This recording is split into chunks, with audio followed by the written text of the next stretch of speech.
Thank you for joining us for our 8 a.m. update today on Friday the 3rd of February.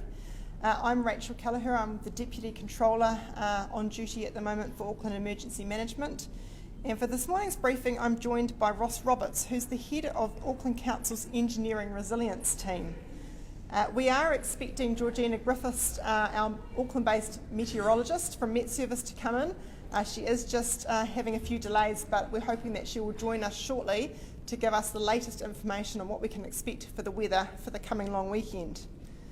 Just as a general summary for weather though, we did, as expected, experience some further wet weather yesterday and overnight, with rain affecting the eastern parts of Auckland this morning. But in terms of the information, most recent information we haven't had any flood-related issues reported to us in terms of sort of flooding of buildings or need for urgent assistance overnight. And we'll be expecting an update from Fire and Emergency New Zealand at our 8:30 stand-up. But at this time, I'm pleased to report that nothing has come in through our desk over the nighttime period. We have heard of reports, and in fact have been out on site to look at some surface level flooding in Onehunga, and also knowledgeable of that around Eden Park as well. And this is caused by the reactivation of natural springs due to high groundwater. And so we've asked Ross to come in this morning just to give a bit of an overview of what causes this and what we can expect in relation to that aquifer activity. But George has just arrived. Thank you, Georgina, for coming in this morning. I did just introduce and say that you were going to give us a bit of an update of current state and what we can expect for the long weekend. So I might actually jump to you before I jump to Ross. So. Kia ora katoa. Sorry I'm late, but Auckland traffic and rain, plus kids back at school.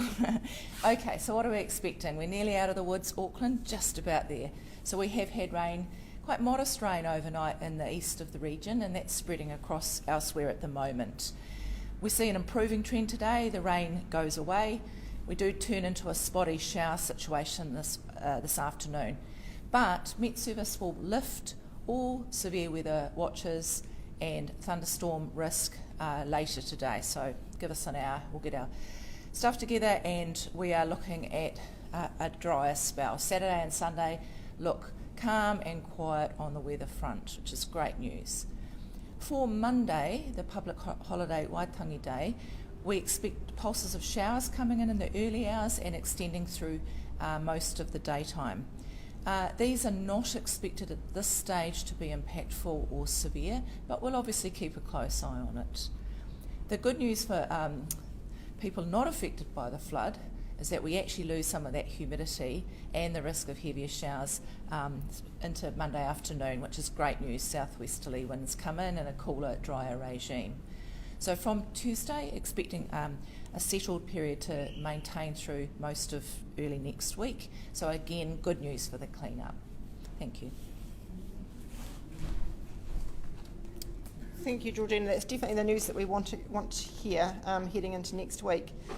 So as I said, I'm now going to pass to Ross Roberts. Ross is the head of our Engineering Resilience team at Auckland Council, and he's going to talk to us about the reactivation of those natural springs that are being seen in some parts of Onehunga and around Eden Park. Thanks, Ross. Thank you, Rachel. Yes, I was out yesterday looking at some of the springs that have occurred in Onehunga, and there's a whole line of springs that have reactivated in that area, along with other parts of particularly low-lying Auckland. And that's a natural function of the geology we have in Auckland. It's a complicated city for geology, and we have a mixture of quite impermeable soils and rocks with some very, very permeable materials, particularly the volcanics. So when we're looking at, for example, the volcanoes, with the lava tubes, the water can flow very, very quickly through those, and we get very rapid responses. But when that water hits less permeable ground further downhill, then it can pop up to the surface in a whole range of different locations. And normally, those locations will align with past springs. So some of the springs that I saw yesterday in Onehunga were on Springs Road, and it's named Springs Road for a very good reason. What we know is that our monitoring has shown that we have the highest groundwaters since we actually have records of groundwater monitoring in some locations since 1997, and that's approximately 2.5 metres above what we'd normally see at the height of winter. so significantly higher groundwater than is normal even in the middle of winter for Auckland. Now we can extrapolate from past events to estimate what might happen in future from these, and we know that typically after a big event the groundwater rises very, very fast because of those high permeability volcanic soils, and then it slowly tails away, and that can take a period of 1 to 2 months.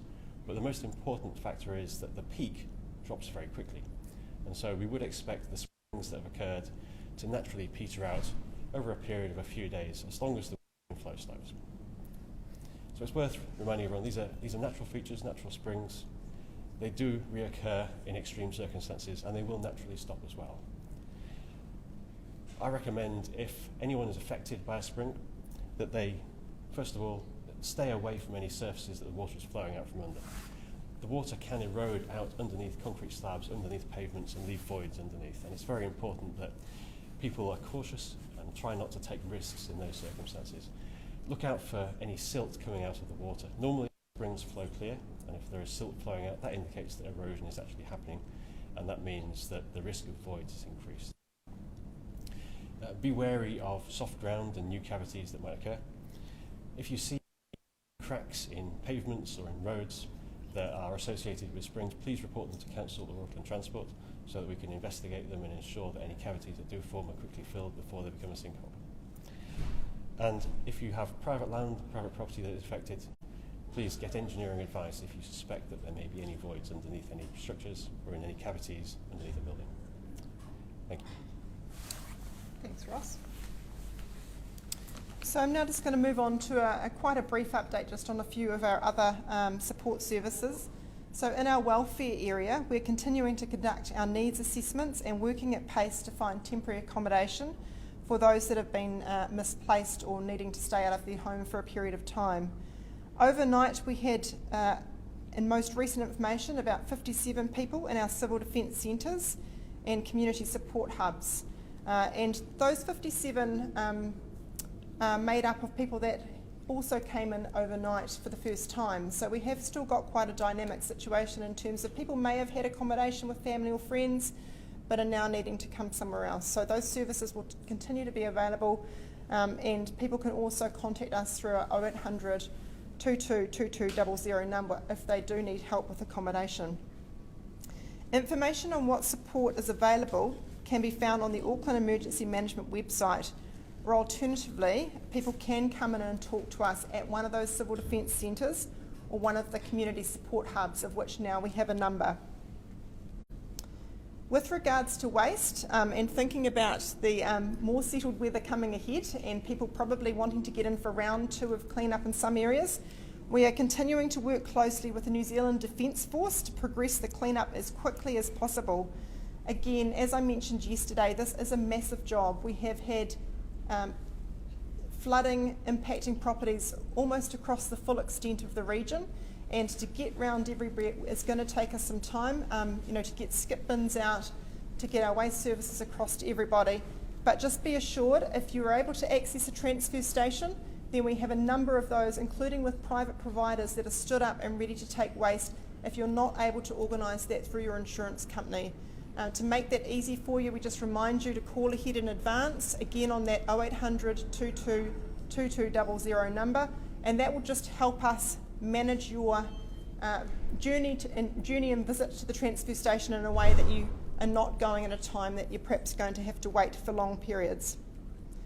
The council, as I said, has 15 locations at the moment where people can drop off that storm-related debris. And finally, the last just piece of information I wanted to share with you, of course we are now 7 days into this event, and as many of you will be aware, the state of emergency declaration does expire this evening, so they are set down generally in 7-day periods. So of course the event last Friday, the state of emergency was declared, so the current declaration lasts through to this evening. We are currently formulating the advice for the Mayor on the emergency declaration, which he will consider today and make his decision, and I anticipate that we'll be able to share more information about that at our 3 p.m. update this afternoon. Thank you. That's the end of this morning's update, but if there are any questions, we have got time to take a couple. With people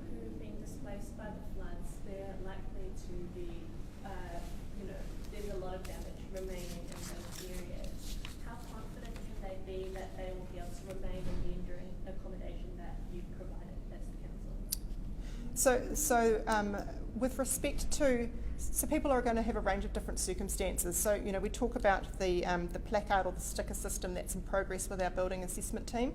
You know, at the moment there's 204 buildings that have had issued red placards, and some of those are commercial premises, but those buildings are not safe for people to be in. So, you know, depending on the scale of the issue, those people could be out of their homes for some time.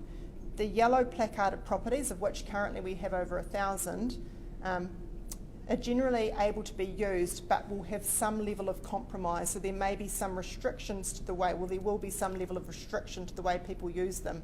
And that will mean that for some people they'll be out for shorter periods of time and able to sort of sort the issues that they have and get back in.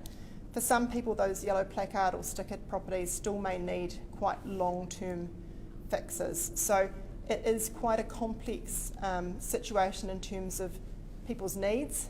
For some it could be days, it's going to be weeks. For some it could be many months.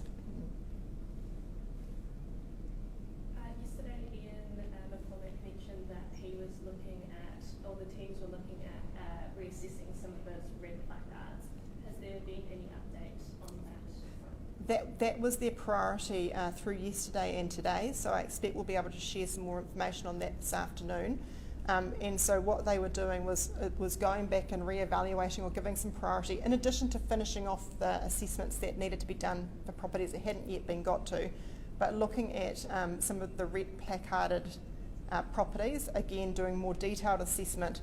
You know, there may be some situations where those red placards can be downgraded back to yellow, because of course we do take a bit of a precautionary approach in the current environment, given just the saturation of groundwater and that we had further bad weather coming.